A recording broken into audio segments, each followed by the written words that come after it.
love ACRN. We love ACRN. Great content.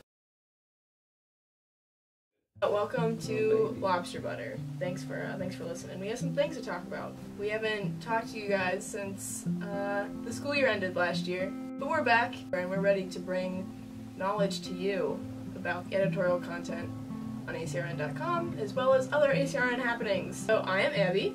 I am the editorial director. This is Megan. She is our general manager. This is Garrett.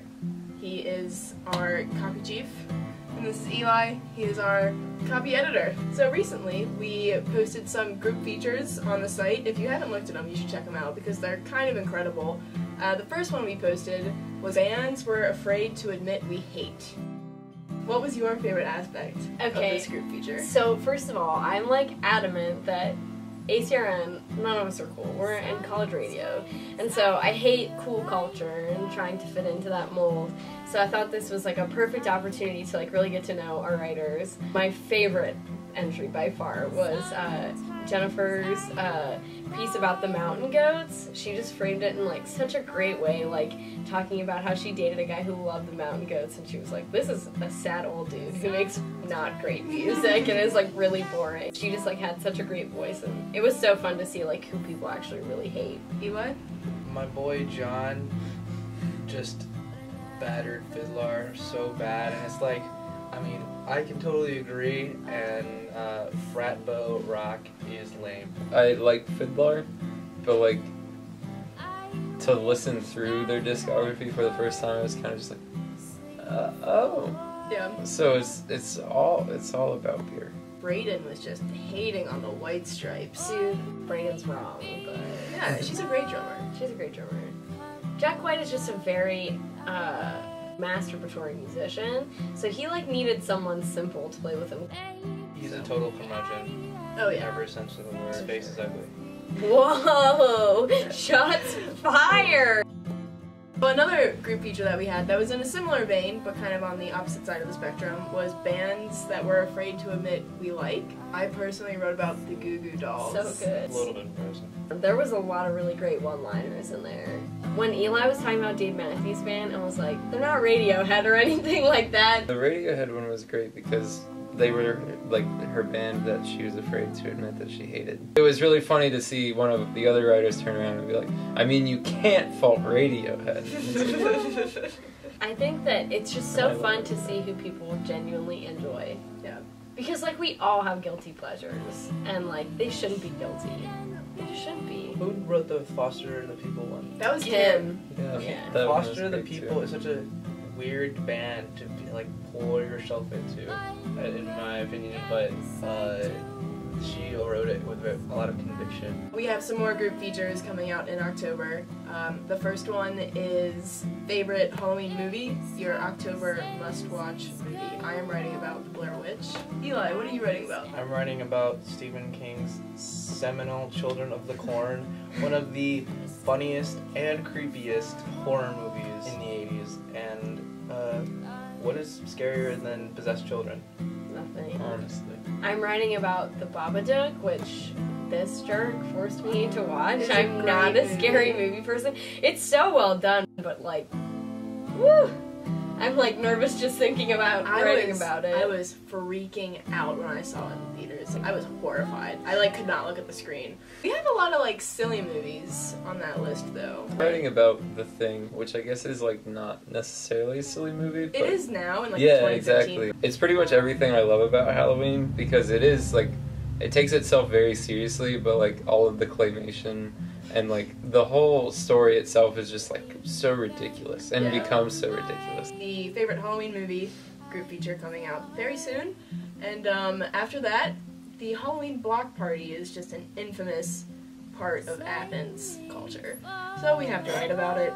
Yeah, exactly that sentiment. I have to write about it. So we're going to be compiling a group feature that is basically our ideal block party playlist. We're gonna branch off from editorial for a hot second to talk about the shows that ACRN has been booking and promoting in the Athens area. Lucky for us, we have our assistant promotions director right here. So Garrett actually just booked a very successful show at the Smiling Skull. Do you want to talk about that a little bit? Yeah. It was it was a band from Pittsburgh who reached out to me called Salvage the Tongue. They were really cool. I was expecting them to be sort of like emo-y, but I think that they turned out to be more like power punky stuff. It was. They were really cool. They played very tightly, which they said that they had just started out. This was like their first run, so that was really incredible. But and then there was another band that was touring with them called Normal State, and she was from Baltimore. And So good. yeah, like really, how would you describe them? Like Normal State's music is just like raw, emotive, just like one guitar, one electric guitar, just like lyrics are Very so honest. personal and honest, and just such a powerful voice too. People were digging it, and it's hard to get that kind of Yeah, I was attention definitely from people worried at the Skull. about like level of sound, but really, she sounded great. She sounded great for the Skull too, which is you really don't get that very often. But yeah, just it was awesome. And then another band from Toledo played. Good personalities. They were a two-piece, and just like so much energy. She was wearing incredible Skechers platform shoes, which is a pointless anecdote, but like I love them. No, it's important. There's a point. They were People need to fantastic. know. It just like gave her such a powerful strut because like she would just like stomp down, and it was like that much soul. And I was like, fuck yeah. It was really sweet. We had a great turnout.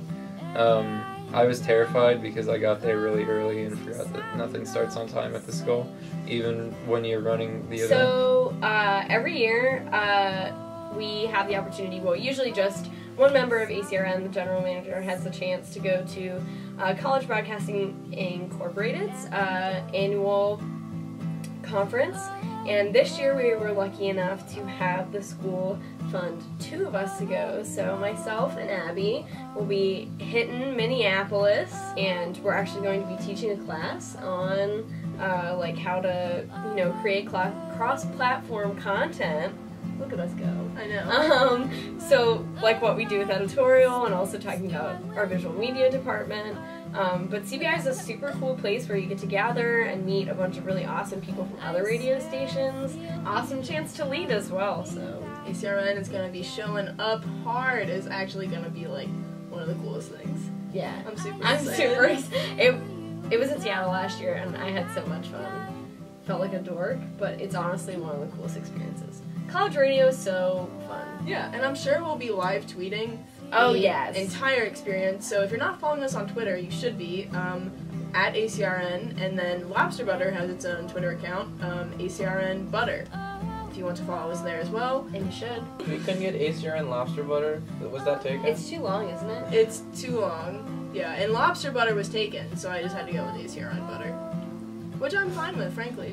One more thing to look out for from ACRN is a physical copy of the content that we produce. It's awesome to be a digital platform. It's really important to have a physical handout as well, we think. So we are going to start producing like a monthly or a bi-monthly, just small little zine that has some content that we've written. It'll have some visual media stuff. I think there's going to be a joke section, perhaps a crossword. So keep your eyes peeled for that, because it's super exciting and like it's a really nice step in a good direction for ACRN. Yeah. ACRN, you can hold in your hands. Absolutely. Like, what could be better? Nothing. Nothing. Absolutely nothing. That's all we got for this episode of Lobster Butter. Thank you so much for tuning in. Thank you, Eli. Thank you, Megan. Thank you, Garrett. Thanks for listening, and peep us when we come back at you with our next episode. Until then, go rock lobster. Go rock lobster. Rock Lobster!